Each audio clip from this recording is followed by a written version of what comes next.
Hello and welcome to Delightful, Delicious, Delovely. My name is Christine Elise and today I am going to be making a red lentil curry. Initially this was a slow cooker recipe. I'm going to do it today with my Instant Pot.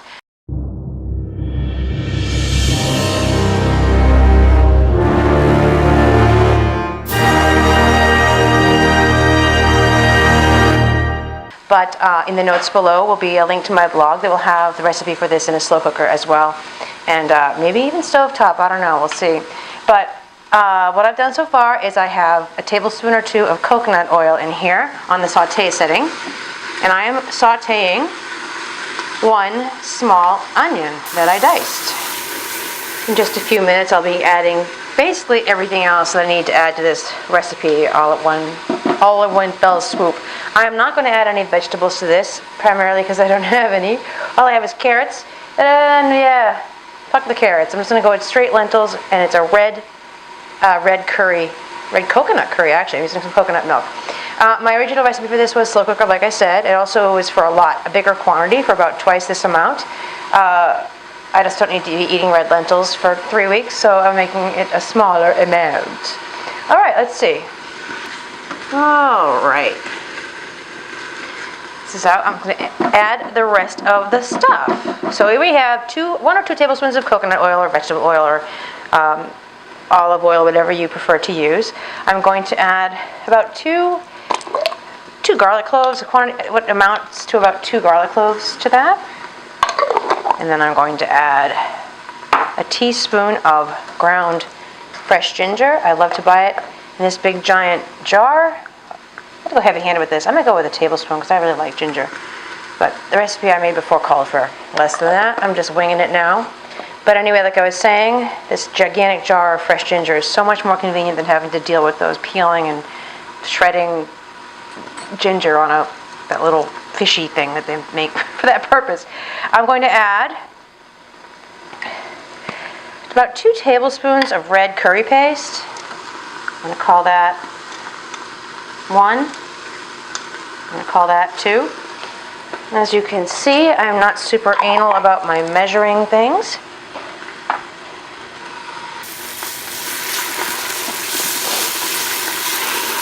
Alright. Now I'm going to add about a teaspoon of ground cumin, about a teaspoon of cayenne pepper. Go less if you don't like spicy food. Oh shoot, that's a ton. About a teaspoon, I said, not whatever, okay. That was a mess. My hand's all covered in cayenne. Okay. About a teaspoon of turmeric or whatever. I read a disheartening article today that turmeric is being touted as a sort of miracle spice that's so good for you and good for everything under the sun. This article claimed that no, in fact, it's not turmeric, it's curcumin or curcumin or something that's found within turmeric that does the good things for you, and it's only like 0.03% or 0.3% of the quantity of turmeric, and that you need to eat basically this much of either the turmeric, like a whole jar of it to have any noticeable measurement getting into your system, because your system only is able to process 25% of what it gets, so you have to eat basically you have to eat this whole jar of turmeric to get any of the benefits of it, and all at one fell swoop, and no one's going to do that. That's nasty. Okay, the spices are getting a little bit dry, so I'm going to add, this is a 5.5 ounce can of coconut milk. I don't want to come out. Woo. I get these little cans of coconut milk at my Thai market that I've touted many a time on this show, on this channel. Bang Luck Thai Market on Hollywood Boulevard, across from Jumbo's Clown Room. I like the little jars because it allows me to use, I don't have to open the big can that is more readily available.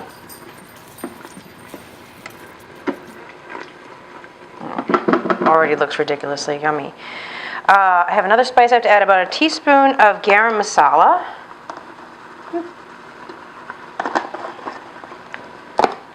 I'm going to add, the original recipe was for double this. It called for 28 ounces or 26 ounces of tomato pureed tomato or tomato paste or tomato, not paste, but you know, strained tomatoes.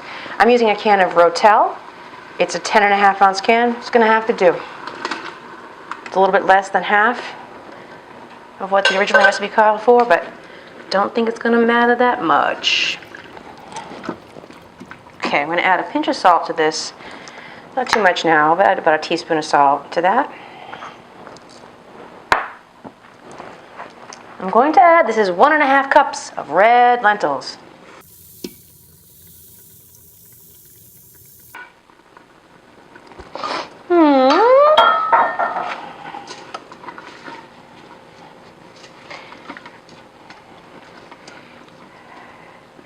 I'm going to add a squeeze of, in my original recipe I used harissa paste. I don't have any harissa paste, so I'm going to put about a tablespoon of this sriracha in there.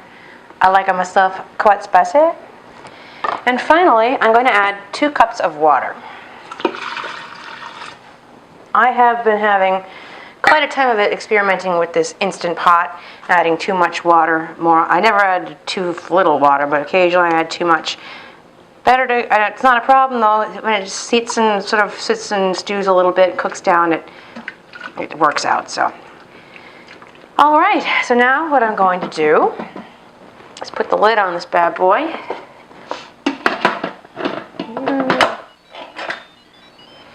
I'm going to set it to seal, and then I'm going to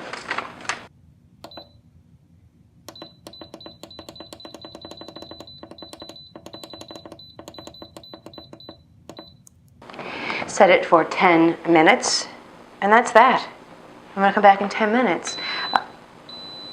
I'm going to let it cook for 10 minutes on manual, and then I'm going to let it naturally decompress, which should take another 10 minutes or so.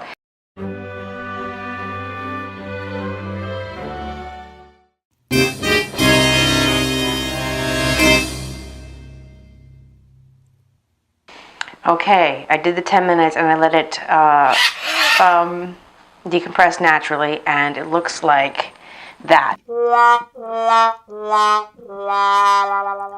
It looks a little bit more like a thick soup.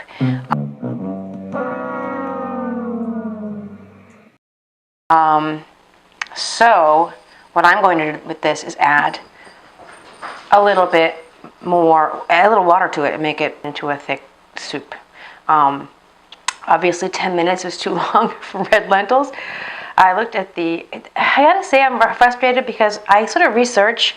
I'm trying to adapt to recipes I've already posted on my blog years ago, and so they're my recipes. I know they work in a slow cooker or a stovetop or however else I did them in the past, and so I try to see what other people did as far as cooking times go or water to bean ratio, and they just wildly different. Some recipes will say, 1 cup of black beans and 4 cups of water, and someone will say even 1 cup of water to 1 cup of beans. And the cooking times also vary just as dramatically. It's a super frustrating learning curve for me. Fortunately, this is still delicious, it tastes really good, and it will be a nice soup. So I would recommend actually going with the book that came with this said, I think 2 to 4 minutes. So I guess I'd go with 3 next time and see what happens. In a slow cooker, the directions for the slow cooker version will be in the notes below, a link to my blog. But yeah, this is a overcooked the lentils. They're a bit on the mushy side, but very delicious. I made a sweet potato soup on this channel way back, and it was the summertime, and I didn't want to eat a heavy soup in the summer, so I froze all of it. And then it got colder out here in the fall, and I defrosted it, and it was outrageously delicious. I don't know why I'm telling you that. I guess I'm defending myself. I'm trying to pretend I'm really a cook. But I really am, and this really is delicious. This is just, now it's become a red lentil curry soup rather than a red lentil curry that you'd put on rice. So yeah, that's that. Now back to our previous information. Yeah, so that's it. This is my Instagram and Twitter handles. Please follow me there. I post things about my career and things I think are funny, and my dogs and my photography and everything else, all my other interests in life. Some of you may or may not know I've written a novel. I wrote a novel a couple years ago. It's a dirty comedy novel. not erotica. It's awkward, horrible, regrettable sex. It's called Bathing and the Single Girl. I did a short film of the same title called Bathing and the Single Girl, which you can see at bathingbook.com, B-A-T-H-I-N-G, bathingbook.com. Go to the film tab. You can watch a 10-minute short comedy film that I wrote and directed, and it basically works as a trailer for the book. It was done before the book, but it works as a trailer for the book. No, the book is way dirtier and way funnier, but the short kind of lets you know what you're in for, and it's available on Amazon and iTunes, and you can get a Nook or whatever it is that Barnes & Noble's version of digital, but there's a paperback too. And paperback's only available on Amazon, and that is that. Please subscribe. Thanks for coming, and until next time, thanks. Bye.